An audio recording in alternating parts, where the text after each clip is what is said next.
अस्सलाम वालेकुम। आज हम डिस्कस करेंगे बेसिक अकाउंटिंग, जिसमें हमारे होते हैं हेड्स ऑफ अकाउंट। सबसे पहले हम देखते हैं कि अकाउंटिंग क्या होती है। अकाउंटिंग नॉर्मल लाइफ में एक प्रोसेस होता है जिसमें हम क्लासीफाइंग करते हैं, अकाउंट्स को रिकॉर्डिंग करते हैं, उनको समराइज कर देते हैं। उसको हम अकाउंटिंग कहते हैं। सिंपल अल्फाज में इसकी मुख्तलिफ अथर्स ने मुख्तलिफ डेफिनेशन दी है। अब हम देखते हैं, देखिए 5 हेड ऑफ अकाउंट होते हैं हमारे पास। पूरी की पूरी accounting in 5 head of account पर चलती है। यानी कि एसिड होते हैं, लायबिलिटी होती है, कैपिटल होती है, एक्सपेंस होता है। अगर हमें इसका नहीं पता ना तो हम अकाउंटिंग नहीं कर सकते। हमें पता होना चाहिए एसिड क्या होते हैं, पता होना चाहिए लायबिलिटी क्या होती है, कैपिटल, एक्सपेंस और रेवेन्यू क्या होते हैं। चले हम देखते हैं एसिड्स क्या होते हैं। अच्छा, एसिड्स एसिड होते हैं हमारे असासे। असासे क्या होते हैं? जैसे हम कभी बिजनेस बनाते हैं, बिजनेस चलाना चाहते हैं, कोई नया बिजनेस करना चाहते हैं, उसके लिए हम कुछ एसेट्स खरीदते हैं। जैसे हमारा फर्नीचर हमारा एसिड होता है, हमारा बिल्डिंग हमारा एसिड होती है। और ये एसिड वो होते हैं, जैसे डेफिनेशन लिखी हुई है, acid resource with economical value.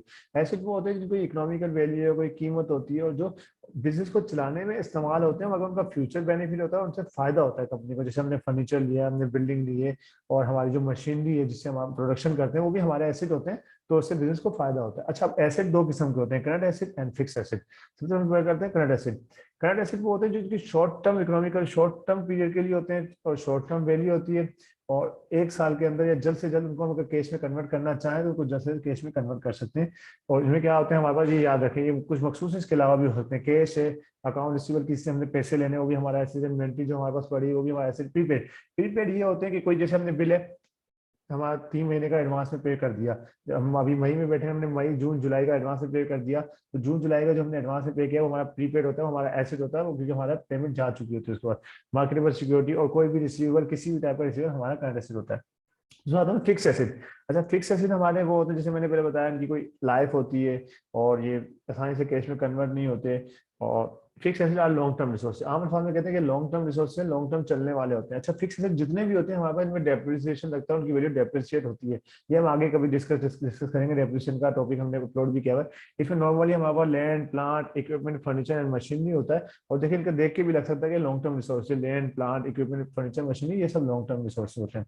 उसके बाद हमारे पास होते हैं एक्सपेंसेस। एक्सपेंसेस क्या होते हैं?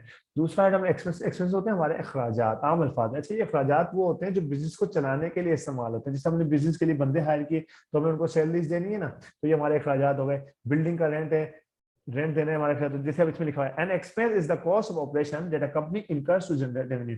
यानी कि ऑपरेशन की जो कॉस्ट है, जो इनकम हासिल करने के लिए की जाती है, उससे हम एक्सपेंस करते हैं। जैसे हमने एम्प्लॉय रखे हैं, वो हमारा ऑपरेशनल कॉस्ट है। मगर एम्प्लॉय हमें काम करके देते हैं, हमारी इनकम होती है, तो हमारा सैलरी एक्सपेंस होता है।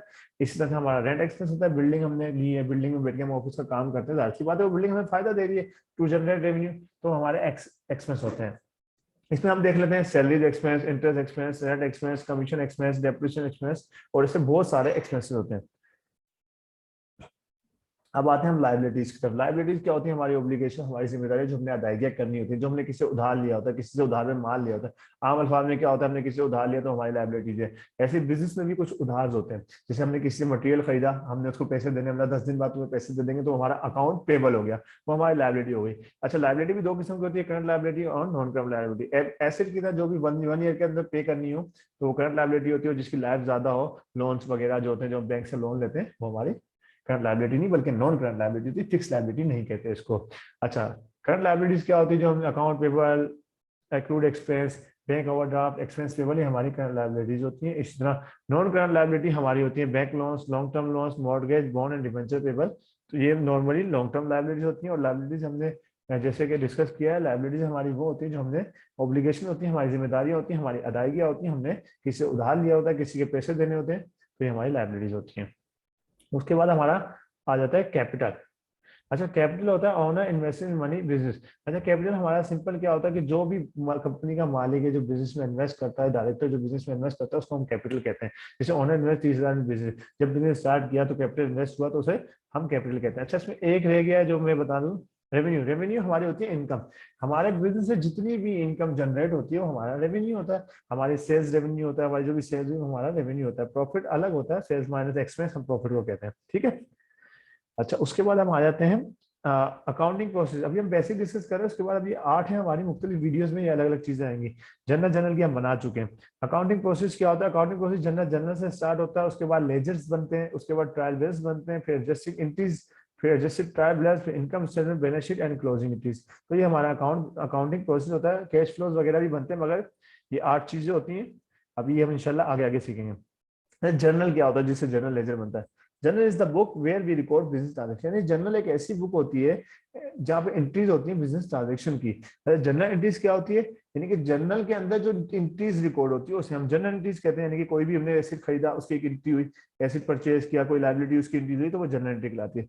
अच्छा, जर्नल एंट्री दो किस्म की होती है, simple simple and compound. Simple journal entry जो होती है, the entry contain only one debit credit. मतलब क्या है, यानी कि एक डेबिट होगा, एक क्रेडिट होगा। जैसे हमने खरीदा, हमने एक फर्नीचर खरीदा, तो फर्नीचर डेबिट, कैश क्रेडिट, एक डेबिट हो गया, एक क्रेडिट हो गया। ये होती है सिंपल एंट्री। कंपाउंड क्या होती है, the entry which contain more than one debit और क्रेडिट। यानी कि इसमें दो डेबिट भी हो सकते हैं, दो क्रेडिट भी हो सकते हैं। इसे कहते हैं हम कंपाउंडिंग एंट्रीज। अच्छा, इसमें होता क्या, मैं आपको बता दूं। अब जैसे हमने कहा फर्नीचर 10,000। अच्छा, एक डेबिट हो गया। अच्छा, क्रेडिट हम किसमें करेंगे, क्या कैश 5,000 और 5,000 अकाउंट पेबल।